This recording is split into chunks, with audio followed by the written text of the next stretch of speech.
Hello, everyone. It is time for a big review right here.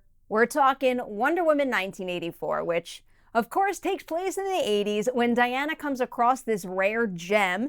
Turns out it's a stone that grants one wish, so in swoops Pedro Pascal as Maxwell Lord, who wants the stone so he can get more success and power. He steals it from Kristen Wiig's Barbara Minerva, a gemologist, but Barbara does manage to have one wish granted for herself. So that right there is the general setup for you, with Wonder Woman 1984 largely warning, be careful what you wish for, and also highlighting the importance of putting others and also the greater good over one's own greed and personal desires. I think it's a pretty strong core message for the movie to stand on, especially when you consider the fact that it is being explored through a whole bunch of different perspectives.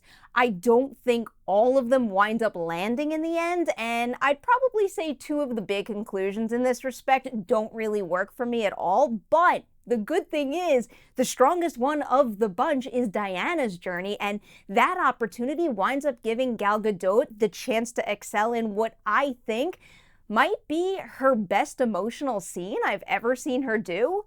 The endings that didn't really work for me, though, were the ones for Max and Barbara, but I will say I was liking everything that Pascal and Wiig were doing up until that point. Pascal's going very, very big with the role, and he can because he's good at it, and also because Patty Jenkins very well establishes an especially vibrant world that Max Lord's excess fits into well. But I actually think it was Wiig who might have been the big standout for me here. She does go big, I mean, after all, she eventually turns into a cheetah, but what I appreciated most about her performance was how she really well captures Barbara's internal struggle that she's going through, and she does it so well that I wish we got to spend a little more time with that in that headspace. I'm not going to get into Chris Pine's involvement too much here, but I will tell you that I am 100% behind the way they brought him back for this movie, and also what his return means for Diana's journey. And yet again, his chemistry with Gadot is one of the absolute best parts of the film. I can't say I loved the action sequences as much this time around, though. They just don't feel as polished and also well-defined. Minus the opening on Themyscira, that one I did absolutely love. It was my favorite of the bunch, and I also think that's the one that had the best blend of practical and digital effects, whereas the blend didn't work as well for me once you got to the 80s in DC and what follows. I also thought the editing of a lot of the combat felt a little bit off. Like, my eye naturally wanted to see a move through a little further, but the movie would cut away too quickly. But still, I think the action sequences in Wonder Woman 1984 play well enough. So now we are in score territory, and before I share my score for Wonder Woman 1984, I do want to recap my feelings on Wonder Woman because I know the comparisons here are going to be inevitable. So I gave that movie 3.5 Deweys out of 5 on the Dewey Decimal Movie scale. Loved the first 2 acts of that movie. The third one, not so much, with the big issue being the big ending battle. That is where the bulk of the points came off.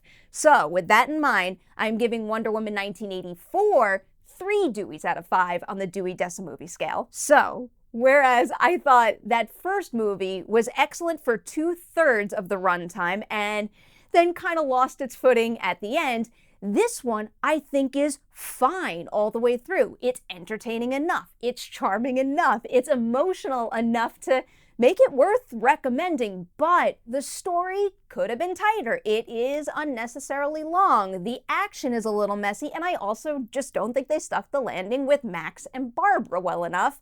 But one thing I really, really appreciated about this movie, and it's a thing that kind of serves as a backbone of sorts for the film overall, is something that's brought up at the very, very beginning of it, and it reverberates throughout the whole thing quite well, especially in Diana's case. And what it is this idea that sometimes you can't see what you're learning until you come out the other side. It's something that's been on my mind ever since I saw the film. So that is where I'm leaving you guys right now, my non-spoiler thoughts on Wonder Woman 1984. I'd rather not have to make this disclaimer right now, but it does feel necessary with the big franchise films, and I know this comes from a place of really caring and being such big fans of these properties, but if you like Wonder Woman 1984 more or less than I do, great. These are opinions on movies. We don't have to share the same one, but I will stress the need to be respectful about that. So please, if you see the movie, you have a different opinion, maybe you have the same opinion, hit the comment section below, share your thoughts right there, but do please do that respectfully and just be kind to one another. It's that simple. So have at it, guys. Please like and share this video before you leave it, and I'll see you soon with more movie reviews.